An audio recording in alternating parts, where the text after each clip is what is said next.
अस्सलाम वालेकुम रहमतुल्लाहि वबरकातुहू। दोस्तान गिरामी, आज मैं जो आपसे गुफ्तगू करना चाह रहा हूँ वो इंतहाई अहम मौजू की तरफ गुफ्तगू करना चाहता हूँ। हमारे इर्द गिर्द मौजूद बहुत सारे लोग ऐसे हैं कि जो डिप्रेशन से सफ़र कर रहे होते हैं, और depression is one of the silence killer in psychiatry, और बहुत सारे लोगों की जान ले लेता है, बहुत सारे लोगों की ज़िंदगियों से उनको महरूम कर देता है, बहुत सारे लोगों से उनकी ख्वाहिशें, उनकी उम्मीदें, उनकी कामयाबियां छीन लेता है। इस पे मैं गुफ्तगू करने से पहले आपके साथ ट्रिब्यून 2025 की एक रिपोर्ट शेयर करना चाहूँगा। और ट्रिब्यून 2025 की एक रिपोर्ट है जिसमें उन्होंने एक 26th international conference which was being conducted in Karachi, उसमें प्रोफेसर मोहम्मद इकबाल साहब का एक स्टैटिस्टिक्स उन्होंने शेयर की ट्रिब्यून में। उन्होंने कहा कि पाकिस्तान में 35% of the people are suffering from depression. किस हद तक दुरुस्त है, किस हद तक दुरुस्त नहीं है, इस पे हम बाद में बात करेंगे और डिबेट हो सकती है। Definitely people can disagree with that. दूसरी बात उन्होंने एक कही कि पाकिस्तान में हर तीसरा इंसान किसी न किसी साइकोलॉजिकल डिसऑर्डर से सफर कर रहा है। दोस्तान गिरामी, this is a very alarming situation in Pakistan के। हम अगर मेंटल हेल्थ इश्यूज पे बात करें, हम अगर मेंटल हेल्थ इश्यूज की प्रेवलेंस पे बात करें, तो it is quite alarming that every third Pakistani is having any sort of psychological disorder। अच्छा, इसी तरह से अगर हम फर्दर रिसर्चेस की बात करें तो हमें पता चलता है कि पाकिस्तान में अच्छे खासे लोग जो है वो डिप्रेशन से सफ़र कर रहे हैं। कुछ स्टडीज़ 24% रिपोर्ट कर रही हैं, कुछ 34% रिपोर्ट कर रही हैं। कुछ स्टडीज़ अगर फर्दर हम बात करें तो वो, अगर हम प्रोफेशन के एतबार से वो करें तो वो डिफरेंट स्टैटिस्टिक्स हमारे पास आ रही है। पेशावर के अंदर एक रिसर्च कंडक्ट हुई है विच इज सेइंग कि मेडिकल स्टूडेंट्स के अंदर that is depression is about 19% to 24%। Different लोगों में डिफरेंट डिप्रेशन की प्रेवलेंस है, और डिफरेंट एजेस के एतबार से डिप्रेशन की प्रेवलेंस डिफरेंट है। हम बहुत ज़्यादा प्रेवलेंस को हाईलाइट नहीं करेंगे। Let's go to the causes कि किस तरह से डिप्रेशन जो है वो लोगों के अंदर प्रोवाइड करता है और इसकी सबसे बड़ी वजह क्या होती है। दोस्तान गिरामी, बहुत सारी वजूहात में से सबसे जो बड़ी वजह यह है कि ऐसा तो नहीं है कि हम डिप्रेशन को कहीं से सीख रहे हैं। इस सीखने से क्या मुराद है? सीखने से मतलब ये है कि हमारे बहुत ज़्यादा फैमिलीज के अंदर डिप्रेशन मौजूद होता है, हमारे पेरेंट्स में मौजूद होता है, हमारे जो बाकी फैमिली मेंबर्स होते हैं उनके अंदर भी डिप्रेशन की टेंडेंसीज मौजूद होती हैं, लेकिन अनफॉर्चुनेटली हम उनको कहीं पे भी ट्रीट नहीं करवा रहे होते, हम उनको कहीं पे भी मैनेज नहीं कर पा रहे होते। घर में छोटे छोटे बच्चे होते हैं जो उस डिप्रेशन को ऑब्जर्व कर रहे होते हैं, और वो उसी तरह के उन डिप्रेशन बिहेवियर्स को अपने अंदर इनकलकेट करने की कोशिश करना शुरू कर देते हैं, जिसके नतीजे में हमें समझ आती है कि कहीं ना कहीं वो जो अनट्रीटेड डिप्रेशन फैमिली के अंदर रहा था, अब बच्चों ने वो लर्न करना शुरू कर दिया, and that is going to affect the new generation as well. Number 1। Number 2, अगर तो फैमिली के अंदर जो मौजूद बच्चे हैं वो उन्होंने लर्न नहीं किया, तो दूसरा क्या फिनोमेना होगा? Maybe there are chances कि वो जो कपल जिनके अंदर ये डिप्रेशन की टेंडेंसी आ चुकी है, डिप्रेशन का बिहेवियर आ चुका है, उनके अंदर ये जेनेटिकली ट्रांसफर हो सकता है।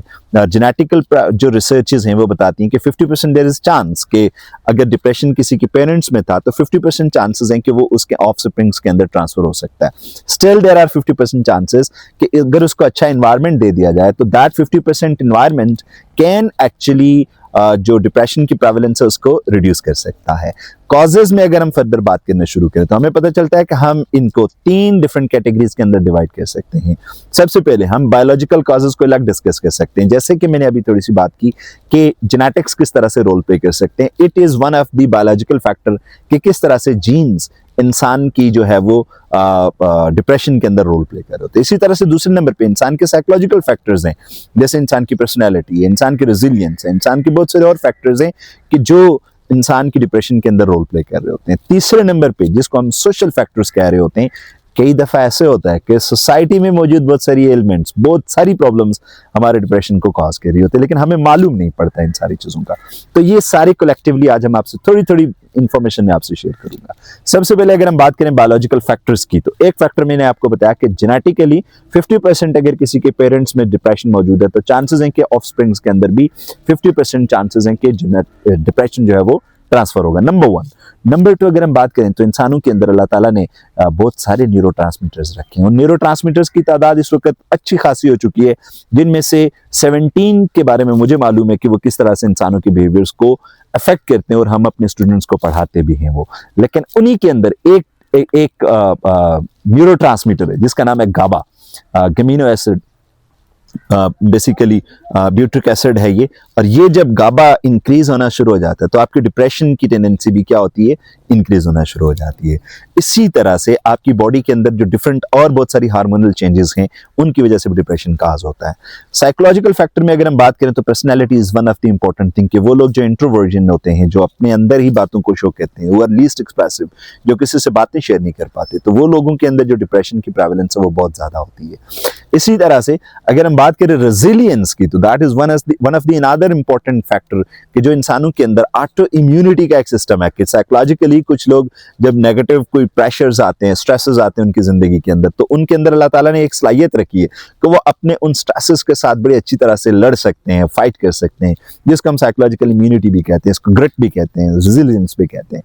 तो ये जो रेजिलियंस है, इसका ना होना जो है वो इंसानों के अंदर बहुत ज्यादा डिप्रेशन को कॉज कर रहा होता है।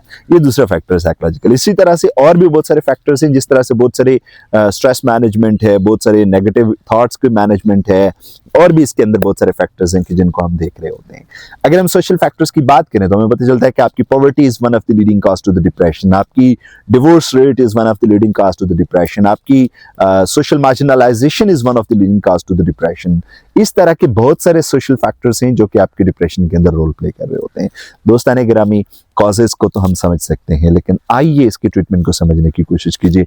ट्रीटमेंट में बहुत सारी चीजें हैं, अगेन वही जो बायोलॉजिकल कॉजेज हैं, अगर किसी के बायोलॉजिकल कॉजेज हैं तो उसको मैनेज करने के लिए there are professional doctors, psychiatrist will prescribe certain medication treatment, जिसकी वजह से आपकी जो ये सारी की सारी सिम्टम्स हैं बायोलॉजिकल बेसिस अगर हैं तो उसको रिड्यूस किया जा सकेगा, नंबर 1।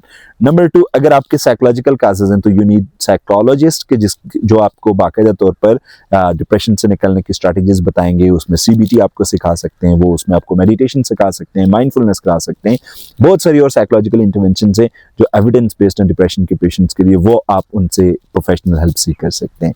और वहीं पे आपके साथ कुछ सोशल वर्कर भी काम कर रहे होते हैं जो कि आपके सोशल स्किल्स को इनहेंस करेंगे, किस तरह से आप कम्युनिटी का एक अच्छा हिस्सा बनकर अपने डिप्रेशन को कम कर सकते हैं। आप या आपका प्यारा अगर डिप्रेशन से सफ़र कर रहा है तो दिए गए नंबर के ऊपर आप कॉन्टैक्ट कर सकते हैं। इंशाल्लाह ताला आपकी प्रोफेशनल अंदाज में